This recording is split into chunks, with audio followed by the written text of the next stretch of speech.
Work ஆகும், எடுத்து பாருங்க. இப்பதானே போட்டு உடைச்சா அப்புறம் எப்படி ஒர்க் ஆகும்? ஐயோ நம்ம தனியா வந்துருச்சு. என்னமா வெறியாத்தினே இருக்கு? இதெல்லாம் ஒரு லேப்டாப்பாமா? போடுவோமா? பின்ன குல்லா ஆர்டர் பண்ண முடியல, அப்புறம் எதுக்குமா அது லேப்டாப்பு? நல்லா இருந்துச்சு, ஆனா ஒர்க் ஆகலையாமா. உள்ள கடகடான்னு சவுண்ட் கேக்குதுமா. கலர் வந்து மேல பண்ணிருக்குமா, லேப்டாப் உள்ள சவுண்ட் வருதுமா, கடமுடா கடமுடா. நீ வேணா ஆட்டி பாருங்க.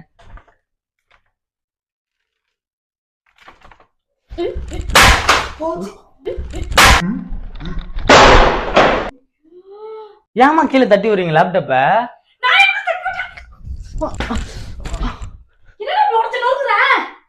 கால்ல குத்திருச்சுமா லேப்டாப்பு. அதை போட்டு அடிமா. கால்ல குத்திருச்சுமா. மறக்காம அந்த சப்ஸ்கிரைப் பட்டன் மட்டும் அழுத்தி விட்டுருங்க.